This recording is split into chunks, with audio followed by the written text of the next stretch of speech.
Expansão Prestação de Serviços comenta a queda na abertura de empresas de terceirização no Brasil.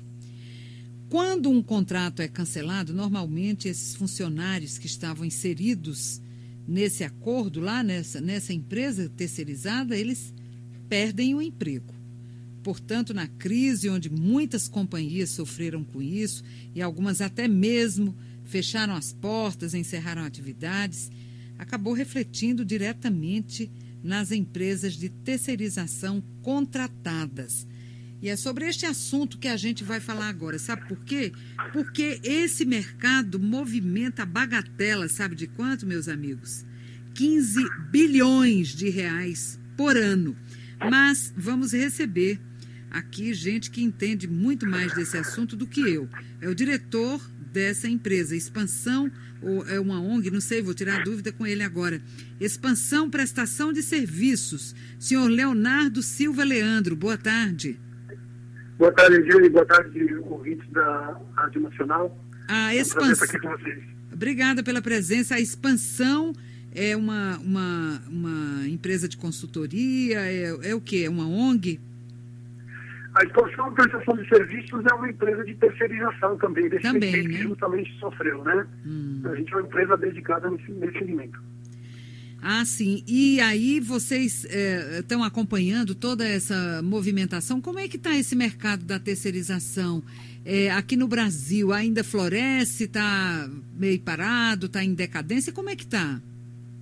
Então, agora ele está com uma tendência de crescimento novamente. A gente tem grandes eventos para acontecer no Brasil, como a Copa e as Olimpíadas. E o setor de serviço vai ser um setor que vai continuar crescendo em números interessantes. Você falou um dado super interessante e verdadeiro de movimento de 15 bilhões de reais, mas só para você ter uma ideia, isso representa quase metade do potencial que o mercado tem. Nossa. Então, ou seja, por mais que são 15 bilhões de movimento, a gente podia estar movimentando mais de 30 bilhões. É bastante atrativo. Com certeza isso chama novos entrantes e os eventos também vão chamar novos entrantes, mas tem um grande desafio ainda pela frente. Certo. Eu queria, você que é do setor, posso lhe chamar de você, né? Que é do setor, quais são os ramos da atividade, da prestação de serviços que, vamos dizer assim, que mais se adequam a essa terceirização? Bom, a terceirização é uma facilidade que oferece uma facilidade muito ampla, né? Né? Porque as empresas não podem terceirizar praticamente tudo. Elas só não conseguem terceirizar aquilo que é a sua atividade fim. Como, por exemplo, uma padaria não pode terceirizar o padeiro. Mas todos os demais, né, as outras funções podem ser terceirizadas. Então, oferece muita possibilidade para o empresário transferir essa atividade para um especialista. Certo. A ligação não está muito legal, mas está dando para ouvir direitinho aí, Fatinha? Tá? Ô, Neurivan, o que vocês acham? A sua ligação está um pouco falha, assim, está falhando de vez em quando. Mas vamos mais para frente e vamos ver se a gente consegue melhorar isso. Bom, o senhor falou você falou que pode se terceirizar quase tudo. E se pode se terceirizar quase tudo, por que é que nós temos só a metade desse potencial explorado, o senhor Leonardo? Essa é uma excelente pergunta. O que acontece no Brasil é que o empresário brasileiro ainda não conhece os benefícios da terceirização. Existe uma parte que não conhece a terceirização, existe uma parte que, infelizmente, teve uma péssima experiência com a terceirização. Então, assim, o nosso trabalho tem que ser um trabalho de ensinar, inclusive. Muitas vezes chegam para nós orçamentos de pessoas e eles solicitando serviço, solicitando mão de obra, mas eles não entendem ainda muito bem qual é essa relação, quais são as responsabilidades. Se imagina que uma terceirização vai trazer muita economia para a empresa e, na realidade, isso não é uma verdade absoluta. Nem sempre a terceirização traz economia financeira perceptível. Ela traz sim uma economia porque você deixa de alocar recurso que administra esse contrato para o especialista, mas economia financeira normalmente você não tem. Então, por causa disso, as pessoas acabam também protelando ou não aderindo a esse formato. Mas é um formato muito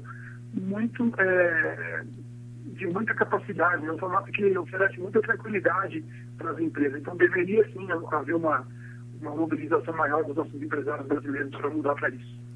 Quando a gente fala em terceirização, a gente lembra logo do setor de higiene e limpeza das empresas, né? Eu acho que é o setor pioneiro aí nessa história de terceirização, pelo menos para nós aqui no Brasil, não? Com certeza. É o setor que mais emprega, é o setor que mais a gente está familiarizado, né? Portaria, limpeza e recepção são os três, vamos falar assim, os top 3 da terceirização. Os que vigilância também, né? Vigilância também. Vigilância armada ou desarmada são os serviços que você mais encontra em empresas terceirizando. Mas aí, hoje é possível ter... Você falou quase tudo. E eu vi aqui também no release de vocês que São Paulo é a cidade da terceirização.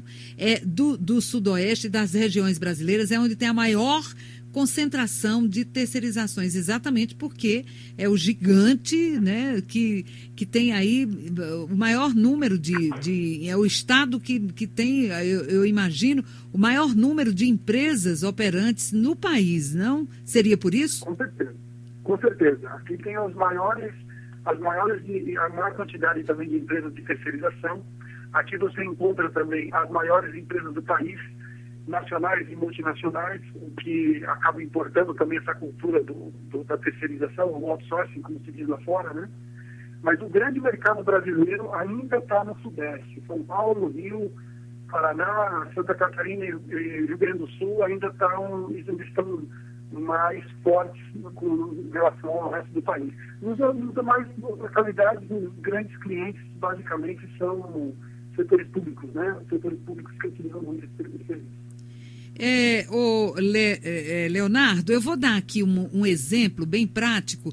Por exemplo, eu tenho uma empresa, isso é tudo fictício, né? Suponhamos, eu tenho uma empresa que usa muito digitação e eu quero terceirizar o setor de digitação da minha empresa. O que é que eu tenho que fazer para terceirizar fazer essa terceirização com segurança? Bom, existem alguns passos que você precisa seguir.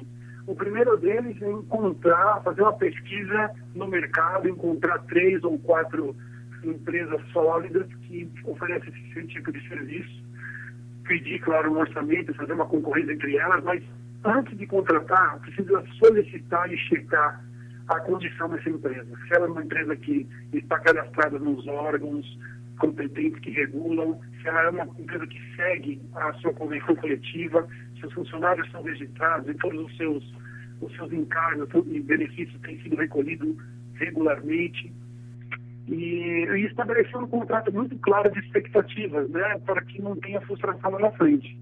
Mas essa checagem, se possível também checar com os clientes desta empresa, como que é a administração, como que vem, se o funcionário recebe treinamento, se ele vem preparado, se ele tem um uniforme. Esse tipo de coisa é um hábito que o brasileiro não tem muito, né? Fazer pesquisa antes de contratar.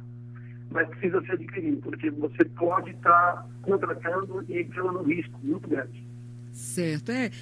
Esses cuidados que a gente deve ter ao contratar qualquer serviço, seria então isso, né? Não é, Leonardo? Com certeza, com certeza.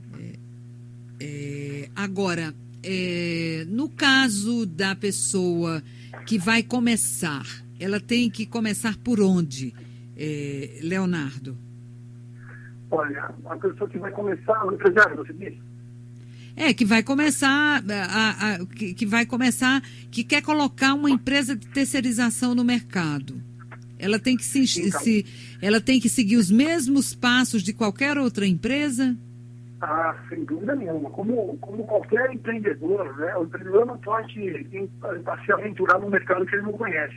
Ele primeiro precisa se envolver no mercado, conhecer, pesquisar, ver o tamanho dele, encontrar os concorrentes, encontrar quais são as fortalezas que seus concorrentes têm, para depois definir bem o seu plano de negócio, qual seja o seu plano estratégico, sua estratégia de marketing, a sua estratégia operacional para poder entrar nesse mercado. É um mercado que é bastante atrativo porque movimenta muito dinheiro, é um mercado que oferece uma lucratividade interessante, mas ele também é cruel, né? Quando você não oferece um trabalho, um serviço de qualidade, você presta serviço para aquele local apenas uma vez.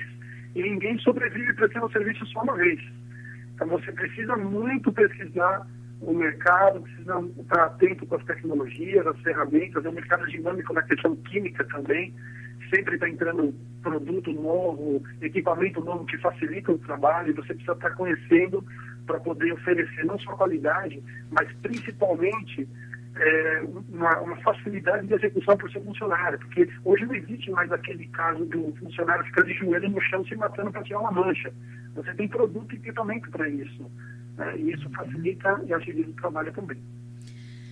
Tá certo, então. A terceirização já teve um pico aqui no Brasil, aí teve uma quedinha, agora você disse que está reavivando o mercado, é isso? Com certeza, e vai reavivar mais ainda. O Brasil, embora esse 2012 é um ano que vai oferecer um pouco de desafio aí em função dos acontecimentos na Europa, sim, mas eu acredito fortemente que o setor de serviços, de comércio, ainda não vão sofrer tanto esse impacto. Porque nós temos grandes eventos anunciados e o Brasil não vai parar. A Copa está chegando, as Olimpíadas estão chegando, os grandes contratos com certeza ficarão com as grandes empresas, mas vai sobrar para todo mundo. As pessoas precisam estar preparadas para poder atender essa demanda. Tá bom. Eu quero agradecer, então, ao Leonardo Silva Leandro, nos explicando aí como é que está esse setor da terceirização aqui no Brasil. Ele é o diretor da Expansão Prestação de Serviços. Leonardo, muito obrigada pela sua participação conosco aqui no Tarde Nacional. Obrigado a você, Jane. Um abraço a todos. Um abraço.